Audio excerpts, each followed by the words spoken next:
Okay, here we are at the Davis Monument at Jefferson Davis Parkway. This is my friend Carl. How you doing, Carl? Just fine.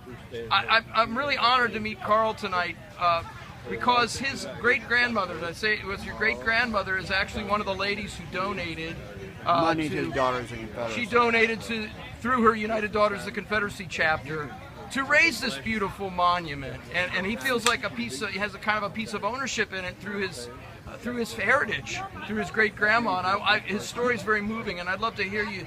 Tell us about your great-grandmother and what she did. Well, she had a bent back, and it wasn't old age.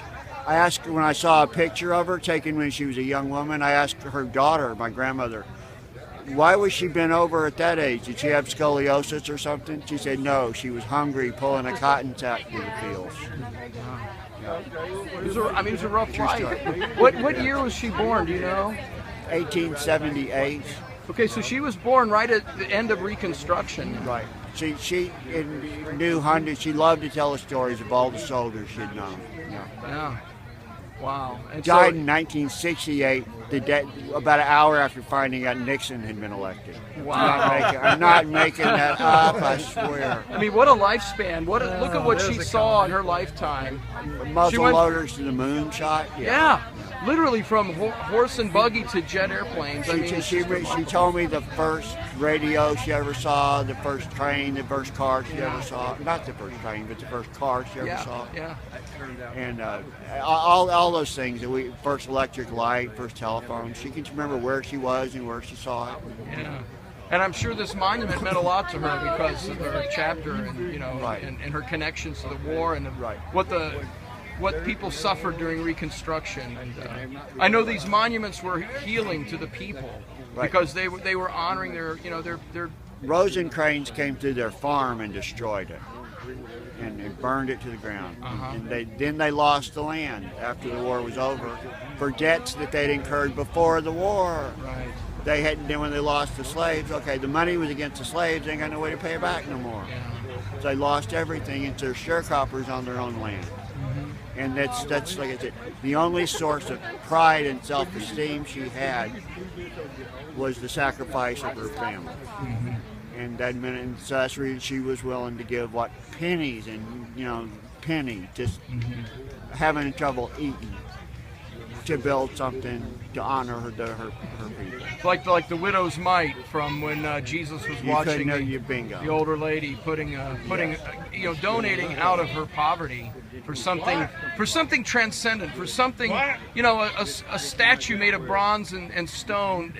The people expected those to be here 100, 200, 500 years from now to tell their story. So what's happening now? What are you thinking about when you watch this monument surrounded by trucks? Forgive them, Lord, they know not what they do. It's horrific. Yes. Thank you for that, because that's absolutely true. They don't know. They don't know what they're doing, and it's like it's like picking at a scab. I think this helped the country heal. This helped the widows and the orphans heal. But it helped North and South heal. The men who fought respected each other. They knew what they went through. They were willing to forgive. But these people aren't willing to forgive. The men who fought them were willing to forgive. Yes. These people don't know what they're doing. Yeah. They don't want to forgive. They don't want to forget. They want to pick at the scab and make it bleed again. And they don't even really want to know what happened. I mean, there are two sides to every story. And there's a lot of valor as well from our people. And these monuments to these leaders are not only monuments to the leaders, they're monuments to the men under their command.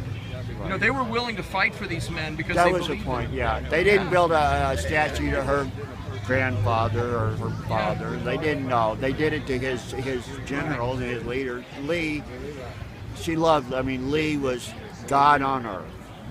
If you ever heard the story, but they were debating evolution, and the soldiers were getting tired of it, and finally they came to a compromise. Okay, yeah, we were descended from monkeys, but God made General Lee. It was almost they almost. That's a true story. I mean, I don't know if it's true, but I read it in a primary source.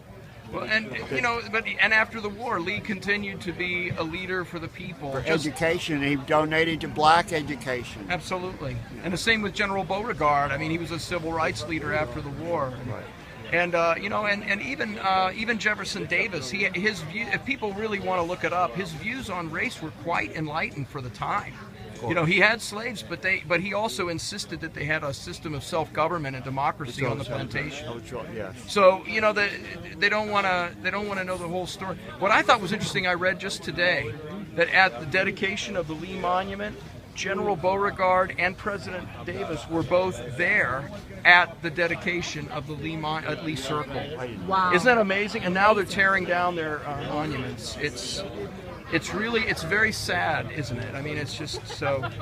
Well, anyway, Carl, I really appreciate you talking to me. I'm not a professional interviewer, but you made me look good because your story really is so poignant. I'm flattered. So thank you. And what's your last name, Carl? Burkhalter. Carl Burkhalter. Her name, the old lady, was Eula Green.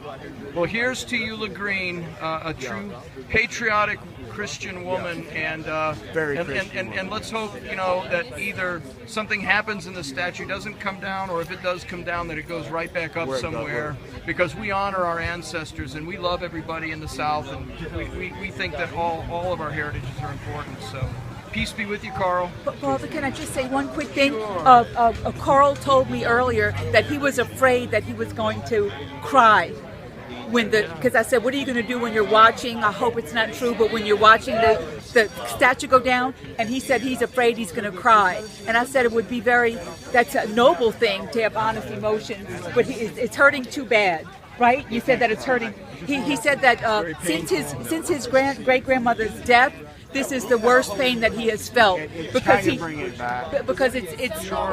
so connected to his grandmother. I'm sorry, his great grandmother and his grandmother, but that he says it's the same pain that it's bringing up within him, and he's just suffering bad. And I think for a man, it's hard for him to come to terms with crying and showing it, right? Even though I'm going to make him show it. if he wants to, and tell him it's okay, you know. We've got a lot of loving people here, and we love our heritage, and we love each other, and so peace be with you. Okay, Carl, thanks for talking with me. Thank you, sir.